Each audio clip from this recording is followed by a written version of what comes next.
This is The Poet and the Poem from the Library of Congress. I'm Grace Cavalieri. We're with Barbara Quick, who's a poet and a novelist, and she's going to start with a poem. This poem is called Crow's Feet. Great-grandmother came to me in a dream, fluttered at my windowsill, in her hands a needle and thread. Don't believe what they tell you about angels, my child, she whispered in Russian. Only then I noticed her wings, glossy black against the lace curtains. Her feet were tiny and pale, cloud-like. She said, I am the weight of your mother and your mother's mother. I am the tongue grown heavy with silence. She planted 1 foot each upon my eyes. I slept, the smell of feathers in my nostrils, and today I see crow's feet at the corners of my eyes, a breath of the shtetl over the bed, and black feathers everywhere. This is the way I love to start the day. Barbara Quick, you never disappoint me. What book is that from? Well, this has not been published in a book yet. It was published 1,000,000 years ago in, I think it was the Kansas Quarterly. And I don't have a full-length collection published yet, so it's circulating around. I'm waiting. So we're getting premieres today. Absolutely. Well, then somebody's better hear you and say, I want that. I Big hope so. time. How many poems are in this new manuscript? It's about, the usual length, like 48 pages, something like that. But you've written hundreds more. I've written lots and lots of poetry, but I've really curated this to, it's called Tikkun Olam. That's the title? Yes, and which is about healing the world, and the subtitle is A Life in Poems, and that's what it really is, because this poem that I just read, I wrote so many years ago. I was in my 20s, and now I am 70, so Oh long my time. goodness, this is going to be your biography. Well, I'd like to say that you have 4 novels that have had, I must say, a great acclaim. I've read them, and a 5th one is on its way.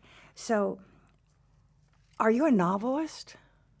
Well, I am a novelist. But you're thought of as a poet. I am a poet. I'm a poet and a novelist. And the wonderful thing for me, Grace, is just in these last couple of years, the two have merged in me. So, it's the integrated Gemini, maybe. But now I feel that my poetry infuses my fiction, and my fiction is infused with poetry. So I'm very excited about that. Well, you are one of the world's most lyrical prose writer. So I get it. I get that that's in your DNA. So you have 4 books, and give us some context for the book that is from poetry, the Blue Light Poetry Press Book Award. And the title of that book was what? The Light on Sifnos. It's a chapbook of poems that I wrote during a 3-week stay on the Aegean island of Sifnos in Greece. And it was an absolutely haunted island, and sometimes I wrote 2 poems a day there. It was just, there were words in the air, floating in the ether around me, and they came to me in dreams, and they came to me right through my hand to my notebook. And that won the award. Yes. And give us the title again. The Light on Sifnos, and it's from Blue Light Press. And that's available. Absolutely. Yeah, you can get it on Amazon. Well, let's go ahead and get it, everybody. Well, that's Well, nice. let's hear 2 poems together so that we get to know Barbara Quick, who has come from Connecticut on a wintry day to tell us who she is by what she writes. This next poem is a very recent poem, unlike the last one, and it's called Spirits Are Attracted by the Smell of Yeast. Just before bed, I stir the yeast to life in the blue earthenware bowl I have used these many years to make bread.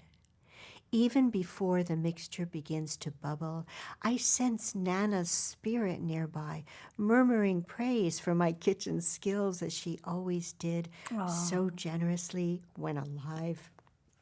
And while the dough rises overnight, covered with a cloth like the head of a pious Jew in prayer, the smell of living yeast fills the air.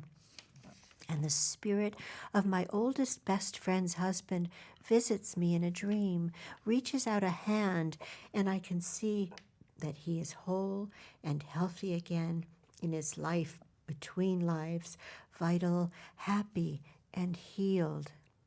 The dough feels alive when I shape it the next afternoon into 2 round loaves, cupping each one in my hands, smoothing the seams downward where they won't show, shaping each loaf as tenderly as I held my newborn son 31 years ago.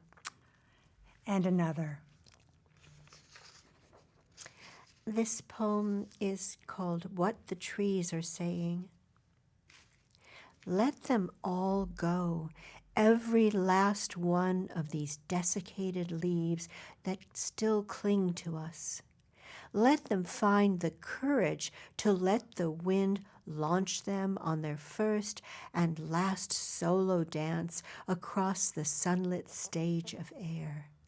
Pirouette and grand jeté fluttering, joining the gypsy skirts that swirl around each mother tree. Let them make way for the swelling buds beneath the bark that masquerades as something dead. Let go, let go. What do you think this book is about? Well, there is actually a chapbook that's coming out in fall from Blue Moose Press. I just found out about that. I'm very excited about it. With some of these poems? Yes, including that one that I just read. What do you think you're saying? It's about being part of nature. I mean, I am part of nature, and that's where I find my poems, and that's where the poems find me. And that's my place. The interesting thing about you is that you are actually a world-class chef and gardener, and this comes up in your poetry because you're not just someone in an ivory tower. You're out there with your hands in the dirt, and then you're in the kitchen. You've washed your hands first, of course, and you're known for this, and it's in your writing because you have substacks, you have prose, you have essays, you have other things besides poetry and novels. And so I think it's so interesting that when we finish a book of yours, we have the portrait of a person who is beyond being a poet. But I'm really also interested in the novels. How I was with you when you began writing a novel, and I'll never get over watching the first 5 pages come out of your room at a writer's retreat. I mean, if there's magic, you've got it. So I'm just going to name these novels, and it's, well, let me see, Vivaldi's Virgins, Northern Edge, A Golden Web, What Disappears, and now something is in the oven that's going to be forthcoming. How do you write a novel? Then I've got to say it probably sounds very mystical, but I think I am. I do come out of mysticism, and in the same way that nature does. I mean, it's in the ether. It's something. It's there. I don't set out to say, "Oh, I'm going to write a novel," but instead, I'm completely obsessed by something. A voice comes to me. Often it comes to me in a dream. Often it comes to me when I just wake up. The voice is in my head. And I just start writing the first phrase. I write it down. And the rest just comes It's spilling unbelievable. out. If they don't institutionalize this, we get a good novel out of this. But it is true. Characters do come and occupy your space. But I saw this with my eyes. We were at a writer's retreat, and you had been obsessing and incubating this idea and talking about it. And the idea had been with you for years. Yes. And then you were gone before lunch, and you came back with 5 pages. And I don't think you ever had to correct those 5 pages. What's very funny about that is that's the only writer's retreat I've ever gone to in my life, Grace. But it was so productive because that's where I met you. And we have to started say- our journey. I know, but we have to have one anecdote. We can edit it out if you don't like it. But Toad Hall was a fabulous writers' retreat in New Hampshire, and we had just read Vivaldi's Virgins, which was by Barbara. All of us, the poets in Washington, Vivaldi's Virgins. It went around like hotcakes. So we said, oh my gosh, who is this woman? I've never read a book like this in my life. So let's invite her to the retreat. Never thinking we would get you. Now, she did not know us. We could have been serial murderers. We could have been human traffickers. At 2 o'clock in the morning, a taxi comes up, and here is this petite little novelist with a suitcase, and she says, I'm Barbara Quick. And that is how we met. So here's a woman who's not afraid of the world, and give us 2 more poems. Okay, I will. Okay, this poem is called The Bees and I. This comes out of the time very recently when I was living in Sonoma County on a vineyard, and we had an outdoor shower. The bees and I share a place on the patio where a flurry of peppermint, all in bloom, brushes my knees when I shower. Each tiny, pale lavender flower is an offering to these agricultural workers who gather the pollen and bring it home to their queen. I soap up gingerly, as attentive to the bees as they are, I hope, oblivious of me. One false move might result in pain on some vulnerable part of my body, and death for the bee, unlucky enough to believe that I meant to harm him. We're both drones, he and I, doing our best to survive the work we're called to do, both of us gathering as much of the sweetest stuff as we can before we're through. I love those interior rhymes and the end rhymes. Keep going. Thank you. And I should say I'm not only not in an ivory tower, I have no advanced degree, and I've never studied writing in school. And you, as I read, you insisted on not studying it in college. That's right. Such a rebel. Let's hear another poem. I've always been. This is called 1,000 Paper Airplanes.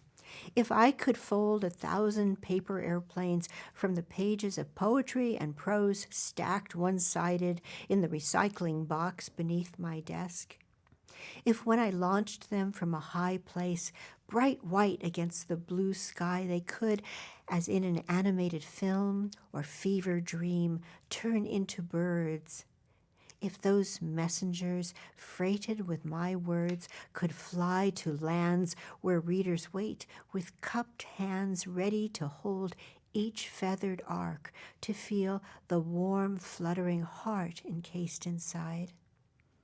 If all that I am and all that I've written could come to rest in soil that feeds a family of redwoods, if forest mushrooms could weave a silver cocoon of life over what remains of me, if in my transformation I could give my skin, my flesh, my bones, and all my printed words back to the trees.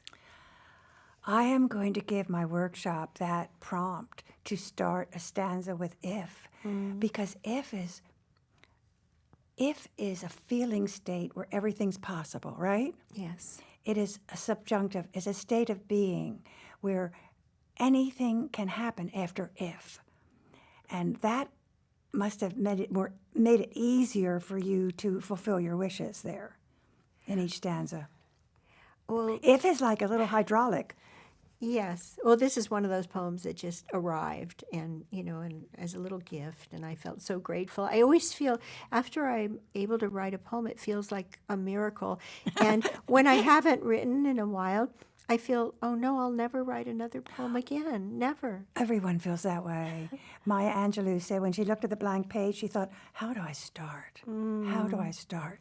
But what is your discipline? Do you wake in the morning and write a poem? Do you meditate? Do you have a certain time of day? I wake in the morning and my dear husband brings me a hot cup of tea and knows not to talk to me at all. I have my tea, I have my notebook. And a handsome husband. And I just wake up and open the notebook. I put down the date and I wait. I just get really, really quiet because the words are out there. I think the collective imagination is something available to all of us. I think I'm just particularly porous as a person. Honestly, I think so. I don't think I have as many barriers as people usually have, as many filters. It just comes in and I receive it gratefully. I'm glad you said that because I truly believe that consciousness is above us and we just pull it through us. Yes, absolutely. And it connects us. It connects everyone who's creative, who's working in a creative field. It's all the same beautiful thing that we're creating and recreating. It's all the same beautiful thing. So then now we talk about some beautiful things that are novels. And first of all, before we'll go back to poetry, but Camus says we're always telling the same story again and again. What is the story in your novels you're always telling? That's a good question, because there is one story I'm telling over and over again, and it's the. I was not an orphan. I'm not an orphan, but I grew up with an emotional scenario of being an orphan. So in all my novels, there's a search for that long lost person who should have loved you and didn't, wasn't there for you, and so my life has been a search for that essential love that gives me the permission to exist and keep existing and feel good about it. So and out of that, you have woven tapestries of lyricism, scenes, sensuality, characters, situations, plots. Imagine what you've done with that. And that's a really good answer. So in your novels, there's always a young woman protagonist, and there's something to overcome. And so I would like you, this is kind of a little test, to name each of your novel titles and then just one sentence about a person who is doing what in that novel. Let's start with Northern Edge. Okay. Tay McElroy, who's feels like a rather ordinary person working as an assistant at the campus in Berkeley, is invited to go with a group of field biologists to Arctic Alaska to a completely unknown environment, and there she must discover her strength, her ability to survive, and her perception that the world is an amazing and beautiful place. Whoa. Okay, the next one we're going to hear about is Vivaldi's Virgins. Vivaldi's Virgins is that I heard from somebody that there was a foundling home in Venice in the 18th century where Antonio Vivaldi was the resident priest and music master. And I thought, what a wonderful thing to write a novel about one of those musicians. So I made one up and I called her Pellegrina, and then I did research there in the archives and I found that there was a real person named Anna Maria who exactly fit my description of Pellegrina. And so I wrote about this foundling in this place where her parentage was kept completely secret and her desperate search to find out who her parents were, because her life and livelihood depended on that knowledge. Why did Vivaldi have a house full of virgins? Well, it wasn't Vivaldi's house. He was just a struggling musician. I mean, he was a wonderful violinist. Why and did these composer. women stay there to be trained? Well, it was an institution that the state provided for children who didn't have parents who could take care of them. So it was actually a benevolent institution. There were 4 of these ospedali in Venice and in other Italian cities of the time. And they were given food and clothing. But they must learn the violin. No, only the talented ones. Only the ones who were Oh. deemed talented enough could learn were taught music and to play, and they were a supremely gifted orchestra and choir heard by the crowned heads of Europe, and their concerts provided the revenue for the institution to keep all the other children fed and clothed and given medical But you care. had one hero who needed something, and we always have to have someone who needs and wants something in a book. How about A Golden Web? A Golden Web is about a girl who may or may not have existed. I haven't been able to prove it yet, but there's lots of information about her in Bologna. Her name was Alessandra Giuliani. She was the daughter of a stationer, someone who created books. It's the 14th century, very early on. So there's little physical evidence left that would point to her life. But she is someone whose mother died in childbirth, and she desperately wanted to find the cure for what killed her mother in childbirth, to become a physician and a researcher.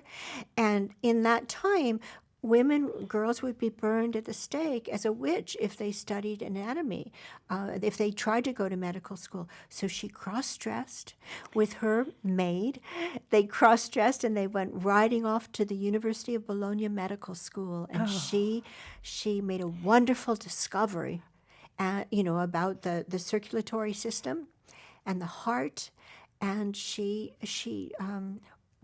What year did you write that novel? That was in 2010 that it was published. Because I remember you talking about someone, the idea at one point, the idea of this woman, this little girl who is dressing as a boy, before the novel was written. So I know that you have little pressure cookers inside of you that are always working and incubating and thinking of these things years before they come to pass. Well, what is this new book, What Disappears? And I have to say that your knowledge of Europe is really astounding. Well, I'm a very assiduous researcher, but thank you. I do delve very deeply. I read widely, and go into all the archives I can find. And in the case of What Disappears, which is a novel about the world of the Ballet Russe in Belle Epoque Paris, I watched a lot of film, film clippings, whatever I could find. I looked at a lot of photo archives and read a lot of first-person memoirs. And it doesn't hurt that you know French, and I think Italian. French, I know you're fluent in, and Italian, pretty darn good.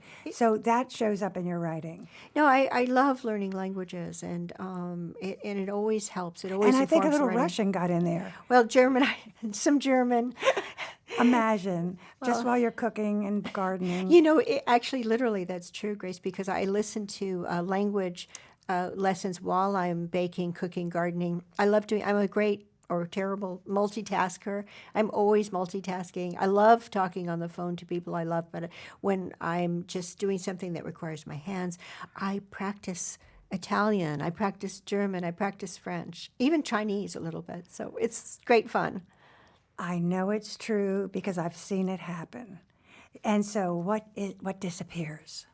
So What Disappears is about two identical twins who were born in Tsarist Russia to a Jewish family. Because they're in terrible financial straits, the family, they have to put them in an orphanage, they hope temporarily, and they're separated. One is adopted by a family in France and raised as an anti-Semitic Catholic. So the story is about these two disparate parts of a whole coming together. It's also about being careful what you wish for.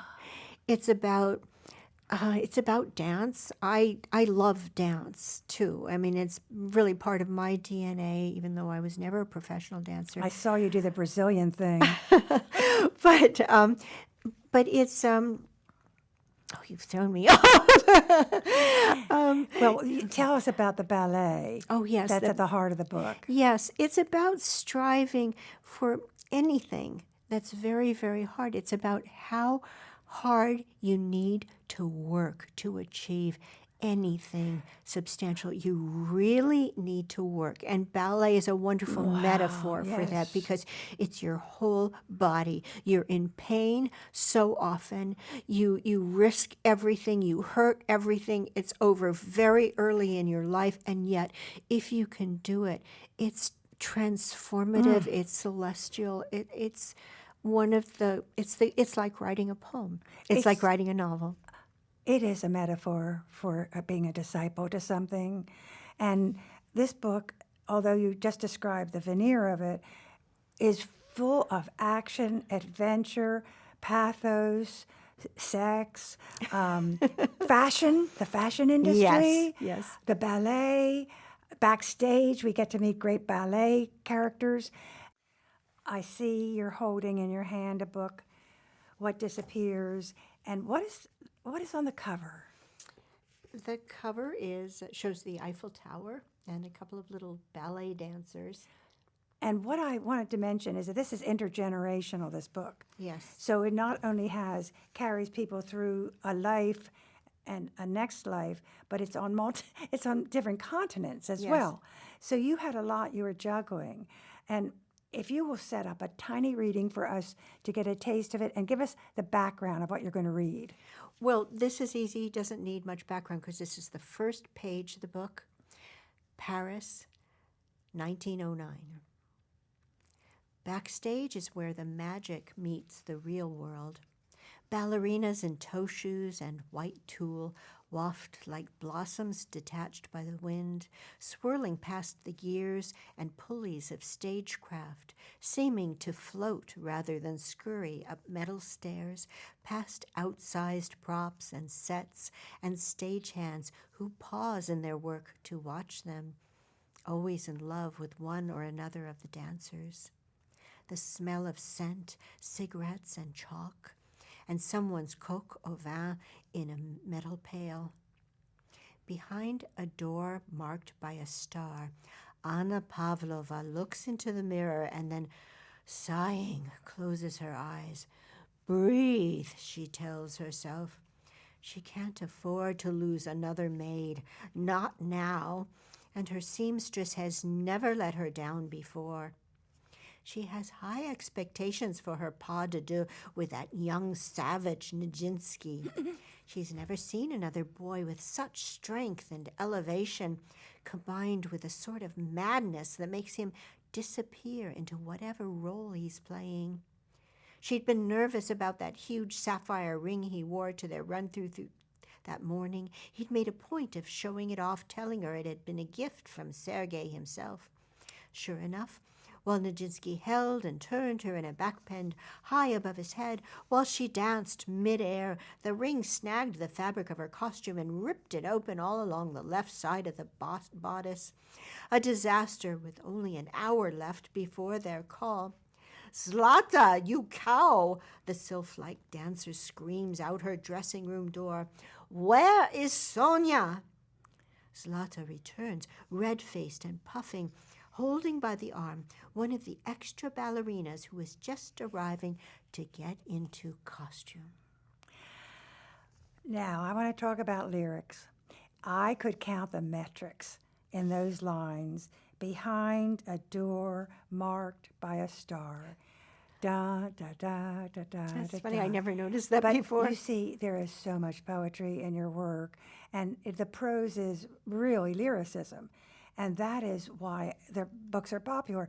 I don't even know if people know why they like that. They may not see that, but it is seamless. It is metrical because you think that way. I guess that's how it arrives in my particular brain. The Are way you I'm musical? wired. Yes. Oh. I don't play an instrument, but my husband, who's a professional musician, assures me that I have a lot of musical talent. So I do wish that is my one regret. I don't regret anything that I studied and worked at in my life, but I do regret the things that I did not work at. Well, I regret that you're not cloned because that would have solved our problem. Just one person in one lifetime. I want to talk a little bit about how you proceeded then. So you got the jump off place in the novel. And then did you get to an arid place where you thought what's going to happen next? Do you seem to know what's going to happen throughout the book, or do you discover it every day? Well, I wrote a first version, very short version of the book when I was in my early 20s. I called it The Russian Winter. It all took place in Tsarist Russia.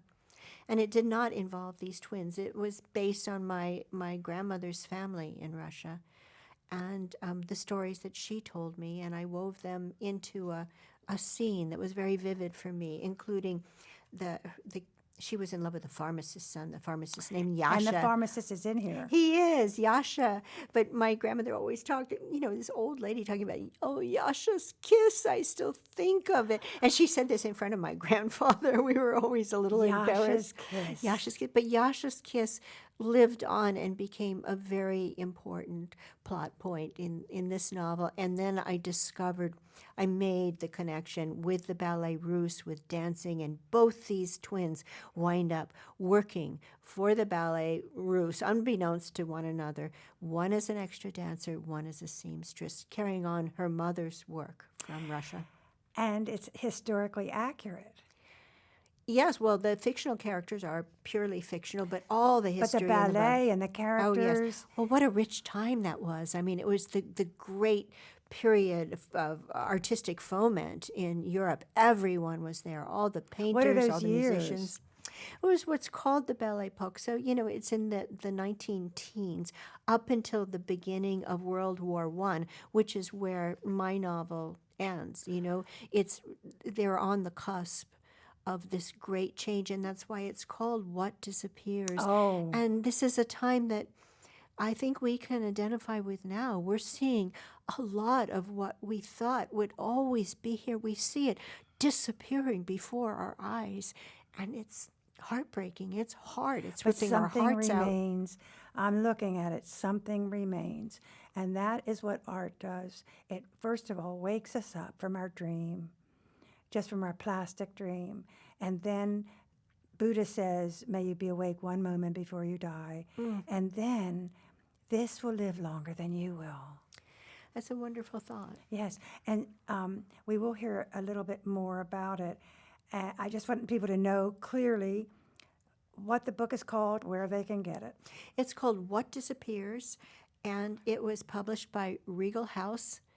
And it's a pretty book. It's a pretty book. It's a beautiful, beautiful And the paperback. author is Barbara Quick. I'm the author, and you can get it at Regal House. You can get it on Amazon. You can get it on bookshop.org. You can ask your favorite bookstore to order it for you. And while this is still hot and it's just still breathing, you have another book started or finished?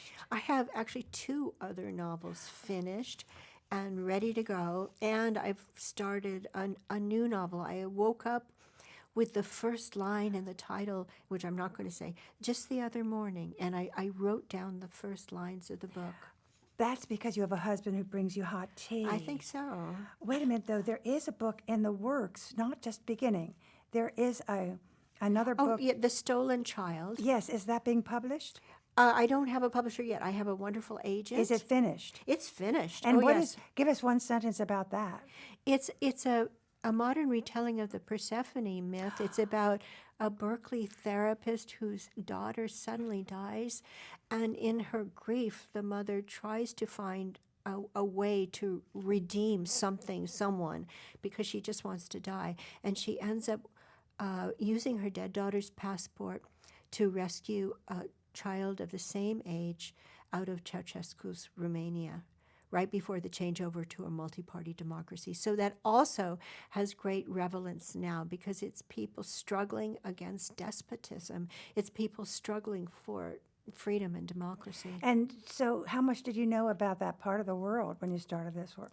Well, I started it when I was actually living in Budapest. I lived there for 9 months with my then husband, and we were taking a lot of notes, and we were sort of adopted by the dissident political underground. So I learned a lot, and it was all there. Well, I'll tell you, you haven't wasted much of your lifetime.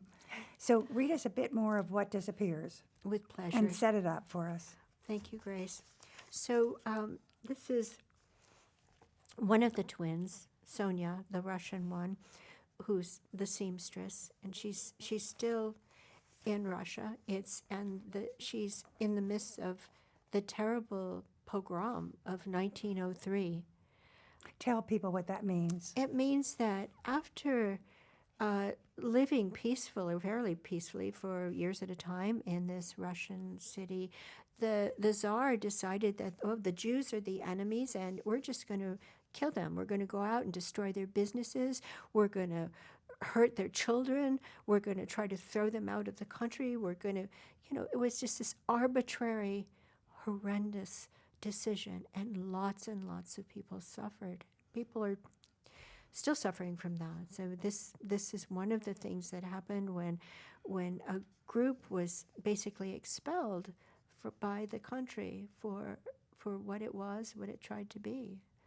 They were told they were unwanted. So that is historical, that's the backdrop, and this is the fiction. Yes.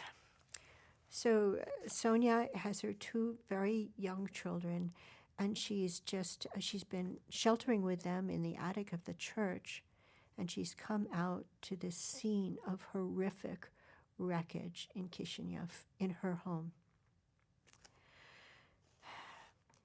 Never in her entire life had she felt such despair and such a sense of self-loathing. The little bell above the door was hanging at an angle like a songbird caught in some netting and left to die. The morning sun shone through the gaping windows, but Sonia was shivering so hard that her teeth chattered. Everything was in ruin. The mirrors smashed, the furniture ravaged as if attacked by wolves. Every time she pressed her hands against her eyes, trying to staunch the flood of tears, she would see Asher's winsome smile and the way he'd so often looked at her, his eyes filled with gratitude and love. She hadn't deserved him. He wouldn't have loved her if he'd seen who she really was.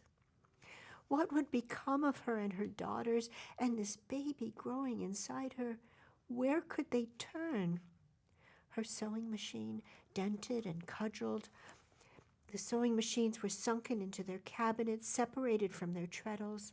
Unwound spools of thread and bobbins, multicolored tangles of bias tape, and crumpled pieces of pattern paper were scattered everywhere. Who were these people, these neighbors and merchants, these men she'd wished good day, who tipped their cap to her and tousled Olga's curls? Who were these monsters who had murdered her husband and left her children without a father, destroyed their shop, leaving Sonia and her children without a home? The glass in the frames that held their family photographs was shattered. The photographs had been ripped into pieces along with all the leather-bound books that had filled their shelves, Asher's books. What could cause people, the normal, everyday people of Kishinev, to suddenly turn so hateful? What had she and Asher ever done to offend them? Hadn't she always been a good neighbor and friend? Wasn't her shop always a lovely, welcoming place where Jews and Christians alike drank glasses of tea while Sonia confected beautiful clothing and hats for them? Hadn't the mayor's wife, delighted with her new cloak, kissed Sonia's cheeks and told her that she was one of Kishinev's treasures? She bent down and picked up a pair of Asher's glasses, crushed by someone's boot. Close to her ear, she heard Olga murmur, "Papa." Wow. Not only do we have plot and situation, but it's the sensuality, the detail, the thread, the bobbin separated, the machines, the treadle, the visuals. I think that if anyone is studying to be a writer, they would listen closely to that, because we have to see, smell, and touch, right? Everything you write, we can actually taste, see, smell, or in some way it is so sensual. And I guess that's the difference between a seasoned writer and a beginning writer. Finally, before we have a closing poem, I just want to say, as I was thinking, as I listened to you and see all the forthcoming books burgeoning in your mind, how literature is the difference between a civilization and a society. And you can thank yourself for that contribution, because our civilization would be just like mannequins walking in the mud without literature. Well, I'm writing a Substack these days called Lifeboat, made of words, and this words are my lifeboat. They have saved my life every single day of this life, and If they people continue to. want to get that, how can they get that on their computer? Oh, just go to the Substack app and search for Lifeboat made of words. By Barbara Quick. Yes, yes, Okay. it's there. And we want to hear a final poem. Okay, thank you, Grace. This is called A Californian with a Complicated History Bakes Bread in Connecticut. My hands were schooled in the music of baking bread long before they knew the secrets of human flesh. A virgin on the threshold of the many lives I'd choose and then reject. I watched my best friend's mother, much revered and slightly witchy, conjure fresh-baked loaves from flour, yeast and water, time and heat. Nothing like this happened in the house where I was raised, the house I knew I needed to escape. I lift each mound of living dough in upturned hands, caress the seams to shape a loaf that's silky and round. When at the age of 38, I held my newborn son just so, my hands recognized the sensation from so long ago when I first started baking. In this latest incarnation of my kitchen, this latest version of my life as writer and wife, the flour I've sprinkled on the marble counter sings softly of the shimmering fields of wheat far away where it was raised. My hands know how to do their work by heart, and I can dream while I knead and turn the dough, recall myself in all my ages through 50-some-odd years or so of baking. Each loaf I've made, tied to every other, and tied to me by silk satin ribbons woven from memories of feeding the changing cast of those I've loved. And I am always older than I was yesterday, hurtling toward the end of my lifespan, like time-lapse photography, in each image my aging hands shaping the living mixture of flour and salt, honey and yeast, practicing the art and craft of transformation. Each loaf has tied to each other and to me. What is that line? Each loaf has tied one to the other and tied to me. Every time I bake bread, which is approximately once a week, I look at my hands and I realize I feel this sense of wholeness with my life because I feel like I've lived so many different lives in a way with all these different novels and all these different places where I've lived and traveled and written. But baking bread is something that I've done throughout this time, and it grounds me.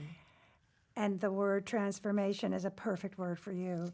This is The Poet and the Poem from the Library of Congress. We're in the studios of the Library of Congress with Barbara Quick. The program is produced by Forest Woods Media Productions. Post-production by Mike Turpin, MET Studios. We wish to thank the Library of Congress for making the program possible.